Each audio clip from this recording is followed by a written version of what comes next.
Good afternoon, everyone. Welcome to Trolleheim with your host, Rabbi Anibal. I'm back in town. So excited to be with all of you. Welcome to the weekly class. And so, let me check again. Hi, Brenda, Lori, David, Shelley. This is Lori, Rocky. Welcome, everyone. We are ready to study a little bit of Torah. My voice is a little bit, I don't know. I'm still catching up with my sleep, believe it or not. Hi, Thelma, welcome. Still, my voice is not the same. I don't know, too much air conditioning. Who knows? Who knows? But Winnipeg is not, we are not having any kind of hint of a spring. Hello, Marta. Welcome to the class. Welcome. Hopefully that will be the first of many. And yeah, guys, I've been away on a cruise. There was actually a bar mitzvah. And it's very interesting because the bar mitzvah is supposed to be on Costa Maya, Mexico. What I mean with that, the cruise is supposed to dock there, and with the cruise at the port, we're supposed to have the service inside. But because of what happened in Mexico, you probably all read the news, we got an announcement that the ship wasn't going to stop in Mexico and was going to keep going all the way to Honduras, who was going to be another day and a half. And so we had the bar mitzvah in the middle of international waters. So it's the first time in my life that if you ask me where exactly was the bar mitzvah, I would say, I don't know. I have no clue. I don't have a country. I don't have a location. I didn't check my GPS to know exactly the coordinates where we had the bar mitzvah. So I don't know. I don't know. And that was a first that the situation was like that. Welcome, Parah. Welcome to the class. But it was fun. It was fun. It was a great bar mitzvah. Very Hamish. People participated. The kid was amazing. And it was on the ship, Brenda. On the ship. They gave us a room with a piano and sound system. It was beautiful. It was moving a lot because it was in the middle of the ocean. So to me, it was also an experience to play the piano. And I was like this, right? It was the first thing that came to my mind when things were moving was Hinematovumanai. I don't know. I felt like singing that, so we can all move with the ship and with the music. Welcome, Holly. Welcome to the class. Great music. The ship. Oh, the musicians. Whew. Yeah. And by the way, the weather was perfect. No rain, no nothing for a whole week. So I can't complain about that. But still, even though the ship was quite big, it's the biggest in the world, it was still rocking in the ocean. People said, no, this is a big cruise. It doesn't move. Yes, it does. Brenda, did you enter in any talent concert? In fact, I did. I entered to the karaoke contest, and I made it to the finals, but I didn't win. I didn't win. The thing is, I don't like to sing in English. The repertoire in Spanish was very limited. Very limited. So I ended up singing La Bamba, which people love, but it's not a song to show off my voice or anything. So it was very limited what I could do. I make them dance, which was a success by itself. But it was interesting because out of we were that evening 13 people participating, and then we were 7 for the final. And then out of those 7, 3 were part of the bar mitzvah group. So it was me and other two people from Winnipeg that made it to the top. And then I made it to the last four, and then I was voted off. I still have a little cough.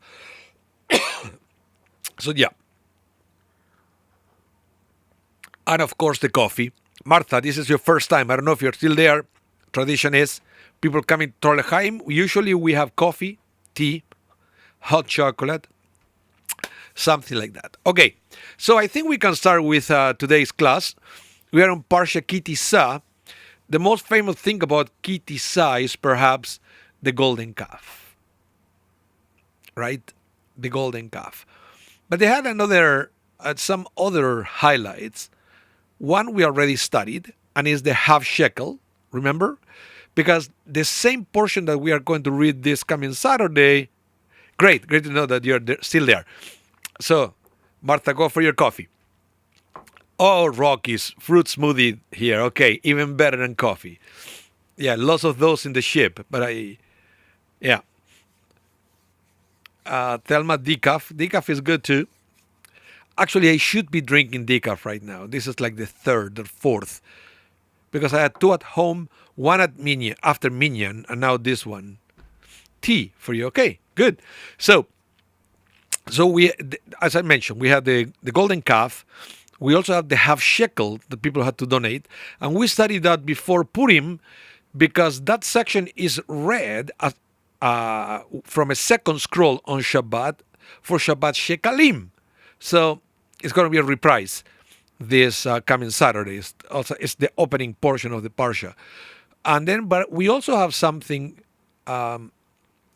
really interesting that is the attributes of mercy of God. When Moses finally asked God, teach me about you. Show me your essence. I want to understand you, God. And then we have the Adonai El Rahum Vehanum that we sing a lot of time during the high holidays. So, yeah. But there is one thing, because this is also special Shabbat that we have a second scroll. And from the second scroll this Shabbat, we are going to read a portion called Parshat Parah, the red heifer, the red cow. And I want to review with you a little bit about this, because there are a few misconceptions and a little bit of how can I say it, aura of mysticism about the red heifer. And is it true, Rabbi, that if we can spot a red heifer, the Messiah is going to come, and stuff like that? I don't know if you ever heard that. So I wanted to make that clear. So when you come this Saturday to synagogue, or you connect online with the synagogue, and you hear this portion about the red heifer, hopefully you're going to be a little bit more prepared, and you're going to understand better the whole concept around this red cow and what it meant back then and what it means right now. Okay? So let's do. Brenda said, I wish I could be by it. I didn't know that it was not going to be streamed. I have no idea. I'm not involved in the spiel this year. I'm usually singing for those, but I'm so busy, and I was going to go away for 2 weeks that I couldn't do it. So I can ask. So let's study about the red heifer. Okay, it's coming. Remember, from this week's Torah portion, but not from the main parsha. Not for the cyclical parsha. It's coming from a second scroll that we are going to read from the book of Numbers. Okay, this portion, it goes like this. Listen to this. The Lord spoke to Moses and Aaron saying, this is the supra-rational command of the Torah. In Hebrew, we're going to talk about this in a minute. Don't worry. Chukat HaTorah.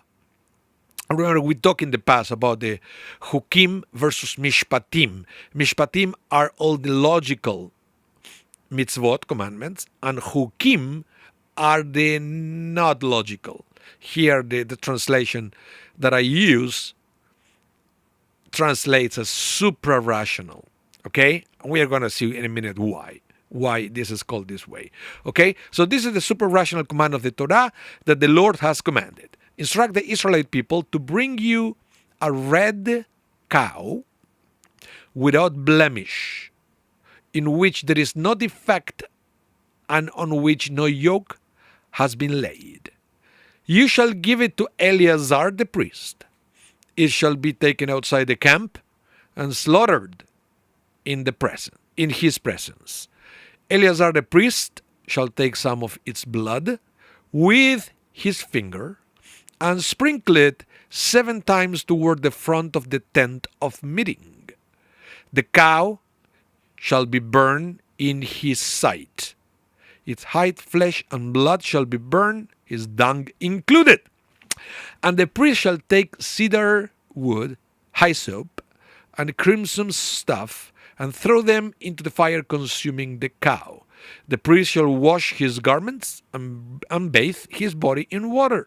After that the priest may re-enter the camp, but he shall be unclean until the evening. He who performed the burning shall also wash his garments in water, bathe his body in water, and be unclean until the evening. So, a man who is clean shall gather up the ashes of the cow and deposit them outside the camp in a clean place, to be kept for water of lustration for the Israelite community. It is for cleansing. He who gathers up the ashes of the cow should also wash his clothes and be unclean until the evening. So this is the whole thing about the red cow. So why do we need the red cow? According to the Torah, back at the time of the temple, we needed this mixture of the ashes of the red cow together with the hyssop and wood and crimson stuff, etc. Everything with that is going to be kept forever and used for purification rituals. Okay, so if you were impure, you couldn't go to the temple. That was a problem. So you will send a message to the priest, and they will send you to a place where you can be in contact with these ashes of the red cow, and you will be purified. Interestingly enough, every pure person that gets in contact with this mixture gets impure. So let me say this again. If you were impure, it will make you pure. But if you were pure, it will make you impure. It's already giving you a hint why this is called a suprarational command. Okay? Shelley, what do you say? It says, it is the first intro precursor to Tuma and Tara. Welcome, Ariel. No, Tuma and Tara is all over the Torah. And it's all over. But this is part of it. This is part of the tools that we used to have at the time of the temple to purify people. Okay? So, that's I gave you there the red cow. And it has to be perfectly red. That was one of the things that it was very interesting. And you'll see, and I wanted to mention a few things. So, let's get this clear so we can move on. In a nutshell, the Torah tells us that one who comes into contact with a corpse, okay, by touching or even being under the same roof as a corpse, becomes impure. So, he cannot enter the holy temple or partake of the sacrificial offerings or other sacred foods until he purifies himself. Okay, welcome, Janet. So, as part of the purification process, the priest will slaughter the red heifer and burn it on a pyre together with a cedar branch, hyssop, spring, and crimson wool. They will then take the ashes, mix it with spring water, and sprinkle the mixture onto the impure person. Now, this is very interesting because we usually consider, at least in these days, if somebody is impure, we want to purify a person or an object to take it to the mikvah. You know that the mikvah itself is never mentioned in the Torah or in the Bible. What we do have is the concept of sprinkling. It's closer of you will see, for example, in the Roman Catholic Church, when they use the holy water and they sprinkle. So we are not really sure how the mikvah became the mikvah. I mean, for us, rabbinic Jews, we believe that that's part of oral law, that was explained orally from God to Moses, that the way to purify people was to go to the mikvah, and the sprinkling was a kind of different thing. Okay? But there was, in the old days, a controversy about the mikvah. If the mikvah, it was really commanded, or it was an innovation. Okay? This is something that continues to these days, and I always mention this sect, which is the Karaites, the ones who rejected the oral law, that they don't have mikvaot. They just use any kind of source of water to purify. So it's something that is very interesting, okay? Very interesting. So this is what it is. Now, the red cow doesn't make any sense in this generation because we don't have the temple, and if you are impure, it doesn't really mean anything. It doesn't stop you in any way or form from participating in Jewish life. Right? To come to synagogue, you don't have to be ritually pure. So, for example, back in the old days, if you will go to a funeral and you will be next to a corpse, then you will be impure. You have to go through the process of purification. And I'm not an expert on purity and impurity, but there were some impurities that all it takes is time. You don't need to do anything special. You don't need the water. All you need to do is to wait specific time. For example, you will be impure until the evening, and then the next day you are pure, and so forth. But there were others that they needed the just regular waters, and some others that they needed the ashes of the red cow. And if you didn't have the ashes of the red cow, you will carry over this impurity forever. And that's why you can understand why the red cow was so important in temple times. Okay? Now, there is something that is very interesting, and here you see, this photo was sent to me a few years ago, and this is in Canada. So I believe this is in Canada. There are red cows everywhere. So I don't know if you ever heard this concept that red cows are very difficult to find. Have you ever heard that? And every time that somebody discovers in a generation a red cow is a big deal. Have you ever heard that? Let me know in the chat, please. If you ever heard any kind of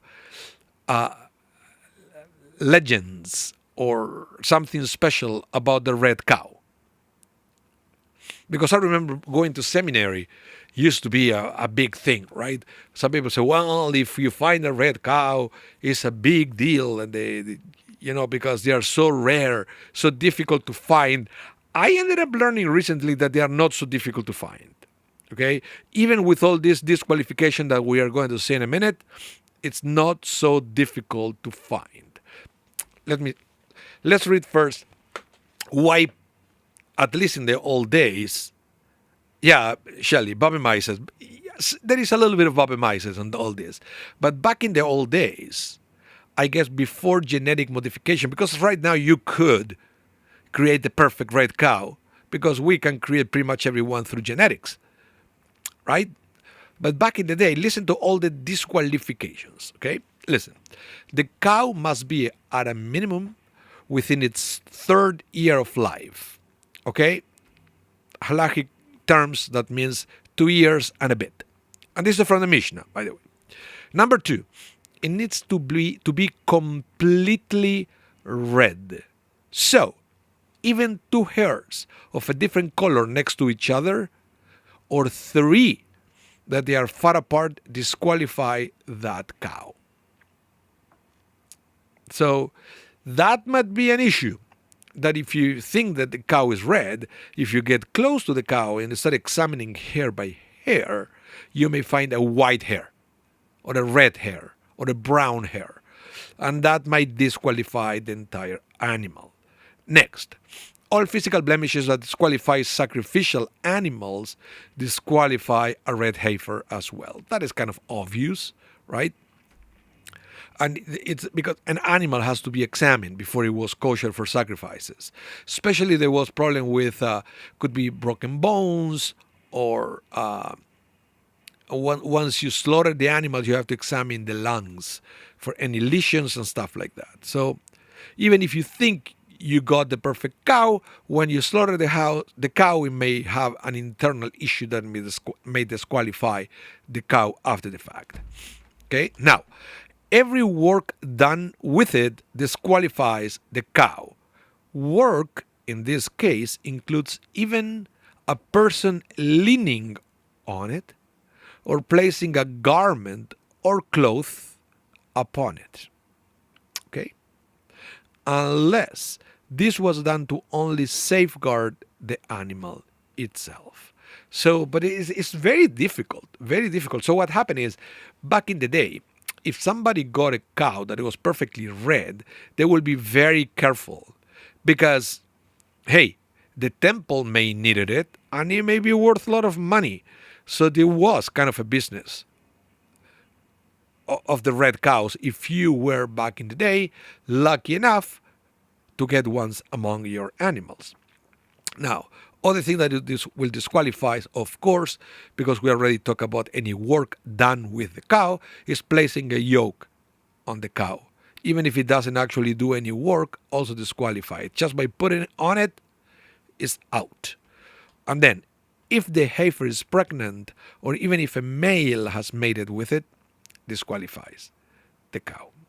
Okay, a lot of restrictions, The most difficult one, and that's the one that I remember learning at seminary, was the business of the three hair with different colors. That's usually the biggest issue. Okay, but now finding a red heifer that fulfills all of these specifications, although not impossible, quite unusual. That's why people get excited when a qualified red heifer is discovered. And I will invite you, you can actually Google it. I put here one article that I found in 2022. Listen to this. The Texas red heifer arrival stir prophetic excitement in Israel. Go Google it because it's real.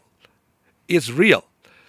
And I will explain to you in a minute why such an excitement every time that a red heifer is discovered.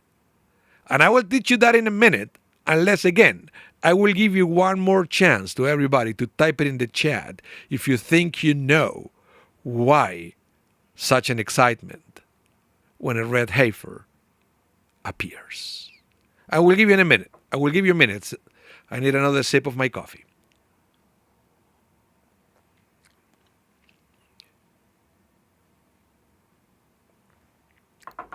No clue?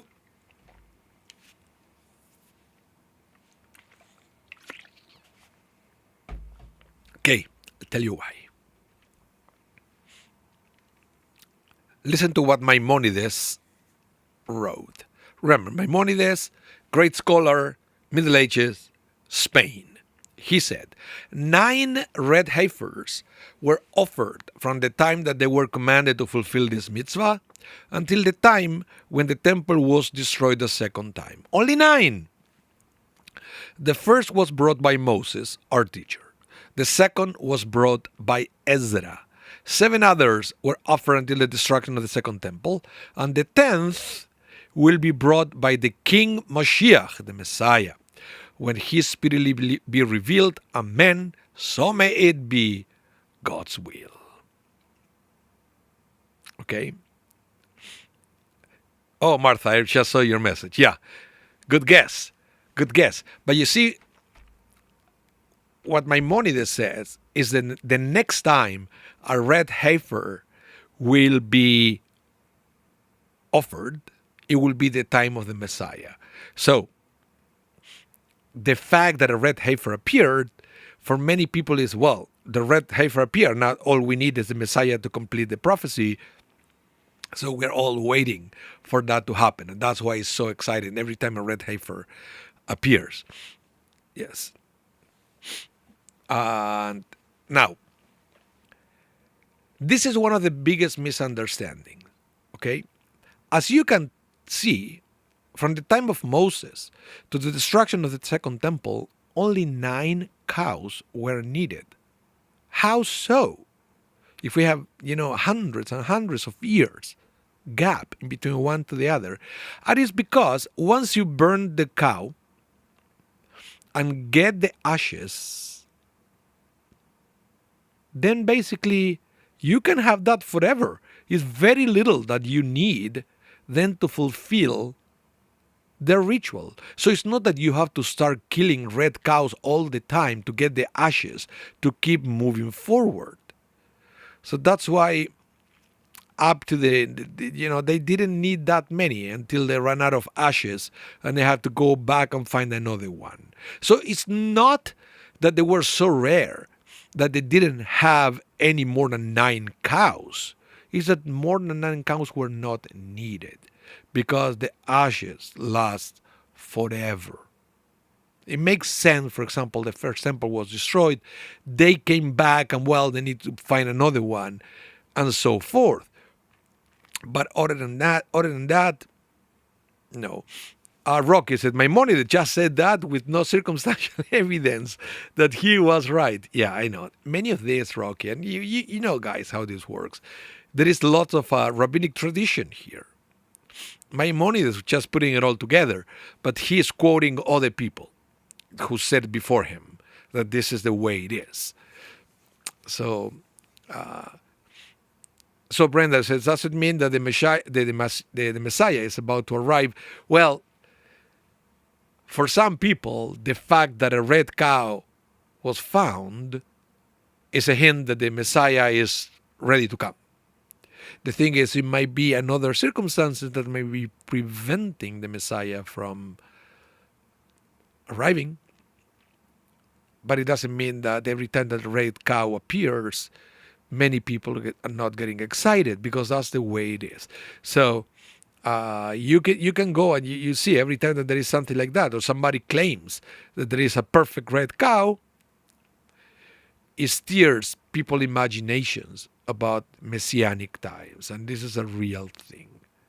This is a real thing, and it's happening. And I'm always afraid that somebody will do something crazy to quote unquote expedite the messianic times in Israel, right? Because we know that it could easily happen. But I just wanted to explain to you how this works, and it's not that the 9 cows were only 9 because they were so rare. They were only 9s because more than 9 were not needed. More than 9 were not needed. They were still rare, and there are still documentations in the Talmud that when somebody will have a red cow among their animals, that person will make a lot of money. It's like finding a rare diamond and something like that. So that's the way it used to be. Now, we still haven't explained why all this mishigas, all this craziness about the red cow need to be burned to purify people. Why this crazy way to purify it? Well, it's interesting that Rashi said something very interesting about it. Explaining the verse, this is the super rational command of the Torah that the Lord has commanded. Rashi says, why is the red heifer referred to as the super rational command of the Torah? Because Satan and the nations of the world cause grief to the Jewish people, saying, what is this commandment? What purpose does it have? Well, let's be honest here. If you hear that another religion, right, needs to burn a red cow to purify their members, what will you think? Right? But this is what Rashi is saying, right? This is what Rashi is saying, that Satan and the other people are making fun of the Jewish people because of this, right? What purpose does it have? Therefore, the Torah uses the term hukat, super rational command, because it makes no sense. God says, it is my personal decree. You do not have permission to ponder over it. Also, observing a mitzvah, a commandment, which makes no sense at all, demonstrate a person's strong faith and commitment to observe all the other mitzvot too. So it's interesting here the fact that the concept of purity and impurity makes no sense because it's not clean or dirty. It's pure or impure. Sometimes translations get us confused when a translation may use the word clean and unclean. But the way we use the word clean and unclean, it means that, if you are unclean, you are dirty, you need to take a shower, you need to use soap. But it's not about that. It's a spiritual impurity or purity. So the whole concept from the get-go is difficult to understand. And other people may also, Satan and the nations will say, what is that craziness of pure and impure? Something that you cannot be seen is spiritual. So it kind of makes sense that something that doesn't, quote unquote, make sense will be corrected with something else that also doesn't make any sense, at least the surface. Now, the interesting thing is, even though Rashi says that God said, it is my personal decree, and you do not have permission to ponder over it, that never stopped rabbis from trying to offer explanations of why has to be done this way. Okay? Maimonides was great at that. When, for example, Maimonides himself, talking about Rosh Hashanah, says that the shofar, blowing the shofar, is also a chok. It's also super rational. It has no explanation. And Maimonides says it has no explanation. We should not try to figure it out. And then Maimonides says, but nevertheless, I will tell you why. And he tried to explain why. So this is the same. Even though Rashi says, you do not have permission to ponder over it, many rabbis try to give us explanations of why we have to do it. So, going back to the chat, Brenda says, what happened to the Texas red cow? And that is an excellent question, and I have no clue. No clue. Well, you're in Texas. You should do the research, Brenda. And then let us know what happened with that poor cow. If maybe it was sent to Israel, who knows? Who knows what happened with that poor cow? Okay, so let's try to, or I will share with you a few explanations or attempts to explain the whole concept, the red cow. Oh, Martha, you said, does it mean that we should not ask questions? No, I always try to understand, why if Rashi will say something like that we have not permission to ponder over it, why do we still try to ponder over it? I think what Rashi is saying is this should never be an excuse to justify not to fulfill the commandments. Because this is the problem sometimes when we try to explain the commandments, and I've seen this many times, is the way people try to use reason to explain why they won't fulfill the commandment. Do you understand the difference? You understand the difference? That is, that's why. So yes, of course we can try to make sense of that. Of course we tried, because I believe that if we can try to find some kind of logical explanation, it will be good for us to reinforce our observance, but it should never use in a way that it will stop you from observing the commandment. And that's sometimes what Rashi is saying here, that is the danger of trying to over-rationalize things to stop or to prevent observance. Some people say like that you will use this argument, for example, for kashrut. Oh, I don't need kosher because. And kashrut is also a supra-rational command. Kashrut, eating kosher, the Torah doesn't explain why. And there are many people trying to explain why. But yeah. There is never one way, and for many people that was, they try to use reason to not eat kosher. Right? In any case. Okay, so let's see a few explanations for the red cow. David Grossman said there are a lot of red cows in Texas. Yes, but go check if maybe they have 3 white hairs. So next time you see a red cow, get close and check for hairs. Um, yeah. Okay. So let's start with this comment. Rabbi Chaim Tirer, he said, the source of mockery is the law that the pure person who performs the process becomes impure, and yet the impure person of whom the procedure is performed becomes pure. Remember, I mentioned that before. Everybody involved in preparing the mixture, from handling the cow to burning the cow to mixing, becomes impure. Okay? But the impure person who now touches that becomes pure. So for this rabbi said, that is the biggest source of mockery. Forget about the red cow. Who cares about the red cow? This is the biggest issue. What is this nonsense? If you are pure, you become impure. If you are impure, you become pure. And then he continues.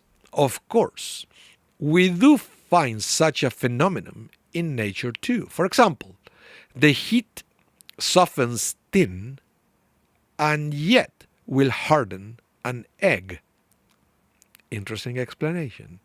But one cannot bring proofs from nature to explain the mitzvot of God. So he kind of trying to explain, but he doesn't explain. Brenda, you said, when David lets me have red cows graze in the backyard, I'll check for white hairs. But until then, okay. I hear you, Brenda. That is, and I will show it here, just in case somebody's watching from other platforms, they cannot see the chat. That was a funny comment. Okay, so Rabbi Chaim Tirer tried to explain, but it's kind of doesn't explain much. But yet, it highlights something that maybe we're all thinking, what is this nonsense? You're impure, you become pure. You're pure, you become impure. Who knows? Next. Now, Rabbi Chaim Ibn Attar, Moroccan rabbi, says the following. Why does the verse use the expression, this is the supra-rational command of the Torah? As if to say that this mitzvah is representative of the entire Torah. Aha! Now this rabbi is reading every word, because we know that in the Torah every word counts. So what it says, this is the supra-rational command of the Torah. And then he answers, because the law of ritual purity and impurity discussed here brings to light the effect of the Torah on the Jewish people. By receiving the Torah, the Jewish people became a holy people, and therefore they became an attraction for spiritual impurity. Thus, ironically, a Jewish body becomes ritually impure right after the departure of the soul due to the body's immense holiness, which attracts impurity, rather like an empty jar of honey that attracts flies and insects. So this is very interesting. But it says that the concept of purity and impurity didn't make any sense before we received the Torah. After we received the Torah is when we reach the status of pure people. Okay? But now once we become pure, we attract impurity. Before we were pure, impurity and impurity make no sense whatsoever. But now that we are pure, we also attract impurity.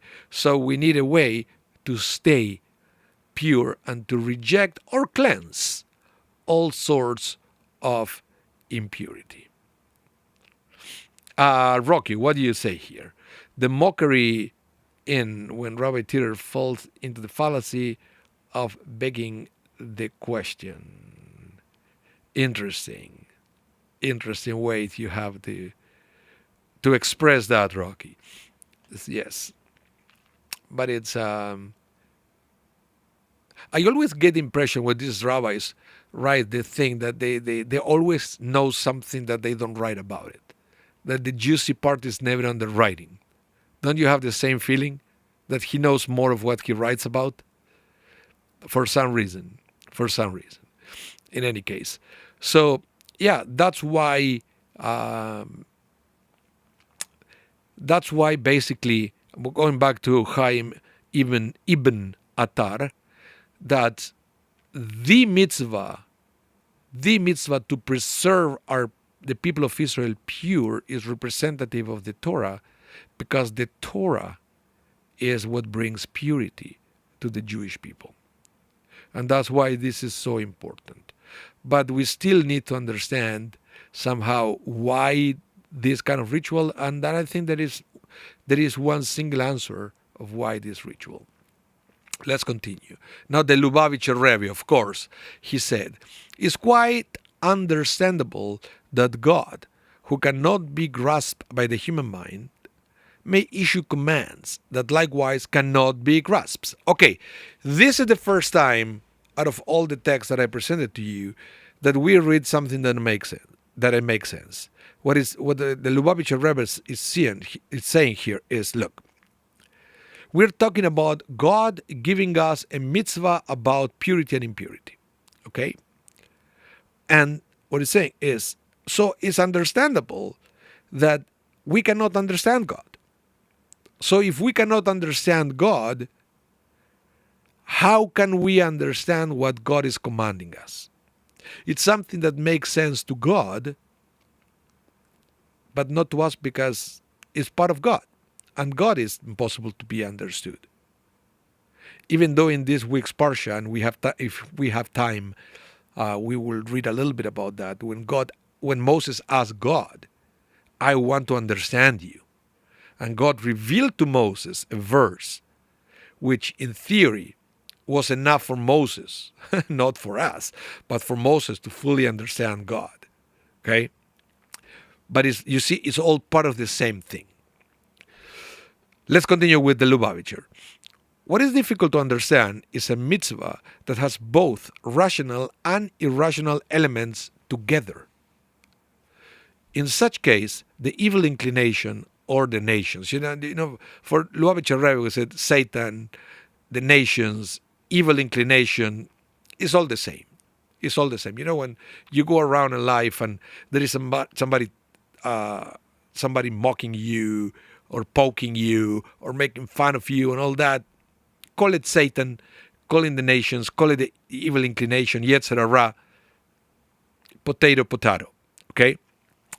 So in such case, the evil inclination of the nations may argue, why would God give you a command that appears to make sense and yet also does not make sense? Does God want you to relate to this command or not? Why has God made it so confusing? And this argument is so strong that a person may want to reject the mitzvah entirely.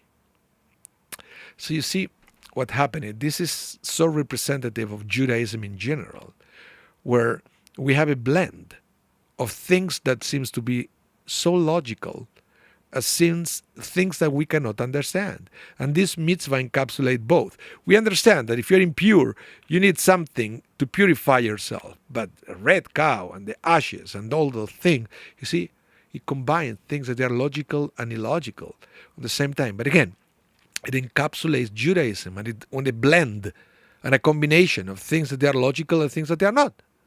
And we have to deal with both all the time. And because there are certain things that we understand and certain things that we don't, we have two options, because you have to put it all together at the end of the day. And you say, okay, I believe that everything comes from the same God and I accept everything, right? Or people will say, well, maybe I don't really understand even the thing that I think I understand. And you reject altogether. These are the two possible outcomes. And so let's continue, because that's what the Rebbe is saying here.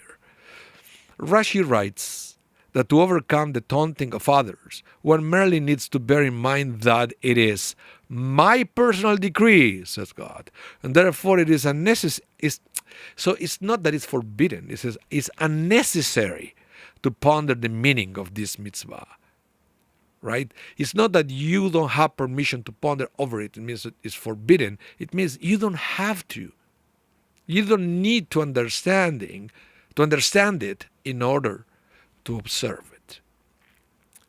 You don't need to understand it in order to observe it. And this is fundamental. That's why, when God gave the Torah to the Jewish people said, Na'aseh venishma. We will do and we will hear. And the rabbis ask, why did they say first, Na'aseh? Why did they say first, we will do, and only after they said, we will hear? Because the explanation of that is, we will observe all the mitzvot, and we will hear, we will learn, we will understand as we go. Because maybe we will never fully understand it, but that will never stop us from doing it, from observing the commandments. Okay? So, wrapping up with what the Rebbe said, it should be carried out simply because it is the will of God. Now, time for the chat. Rocky, you said again, it's a circular argument. Hashem said it that way, therefore it is to be followed. It's not so circular. It's straightforward. Because Hashem said it, we do it. Now, if you want to try to understand the why, be my guest. But that should never be a deterrent for fulfilling the commandments. That is very simple and as straightforward as it gets. That the reason we fulfill the commandments is not because we like them. It's not because we like them. At the end of the day, that's why it's called a mitzvah. Mitzvah is a command, it's an order. It's like the law. It's like the law in Canada or in the United States. You don't have to like the law to fulfill it. It's you do it because you have to. You can try to understand why you stop at a red light, right? You can try to understand, and you can analyze stopping at the red light from a rational point of view, that, if you stop at the red light and you let all the cars that they are moving on a green light, is safer for everybody, right? If you want to fully understand why it's done like that, be my guest. But you don't need to understand it to know that you have to stop at a red light, right? There are many laws. Do you think I understand every law that there is out there in Canada? Especially some of the tax laws? I have no clue why they do it that way. I don't think politicians know why. But we do it anyway. And the Torah we have a lot of things like that. We had it this way as well. Okay? So, yeah. And the thing that I wanted to mention before, this is the verse that, Moses was saying this week's Parsha. And I think it's interesting that we read it at the same time of the Parsha of the red cow. When we don't understand why. Why is God asking us to purify ourselves with the red cow has to be burned, and the pure will be impure, and impure will be pure? At the same time, the same week, Moses asked God, please, show me your glory. In the sense, explain me who you are. Explain me how you do things. Explain me how to get you. I wanted to fully understand you. It's not that I need to fully understand you to obey your commandments, but it will be beneficial for me to fully understand God. So all what God has to say to Moses is this, that we are going to read in this week's Parsha. It says, Vayavor Adonai al panav vayikra, Adonai, Adonai, el rachum vechanun, erech apayim v'rav chesed ve'emet. Notzer chesed la'alafim noseh avon v'fesha, וחטאה ונקה לא ינקה פוקד עוון אבות על בנים ועל בני בנים על שילשים ועל ריבעים. Now, let me read it here. We don't have time for much, but I will give you a little explanation that it will be very interesting for your high holidays experience. Wait for this one. It says, the Lord passed before him, before Moses, and proclaimed, Adonai, Adonai, God merciful and gracious, slow to anger, plenteous in mercy and truth, keeping mercy unto thousands, forgiving iniquity and transgression and sin and pardoning. But he won't pardon the guilty, visiting the iniquity of the fathers upon the children and the children's children to the third and the fourth generation. Why do I think this is interesting? Because we sing this during the high holidays. Adonai, Adonai, El Rahum Vechanum, Erech Hapaim. But what happened is, the rabbis, cleverly, I have to say, they decided to cut this verse in half. Because you see the parts that they are bold, that's what we sing during the high holidays. We end with the words, forgiving iniquity and transgression and sin and pardoning, right? And pardoning. But the Hebrew doesn't say that. The Hebrew said, vechata'a venake, right? And transgression and sin and pardoning, venake. But the Hebrew said, venake lo inake. Where it said, pardoning, I won't pardon. So the rabbis cut it there before we read the part lo inake, not pardoning. So which is very interesting, that very conveniently, the rabbis cut that verse and we never sing the second part for the high holidays, and we stay with the concept of God pardoning our sins. And there are many explanations of why they did that. But maybe that should be for another class. Okay? Yeah. Okay. So you're gonna hear this this coming Shabbat, and also it's going to be about the golden calf. I don't know what the Dvar Torah is going to be. It's going to be Rabbi Carney preaching this coming Saturday.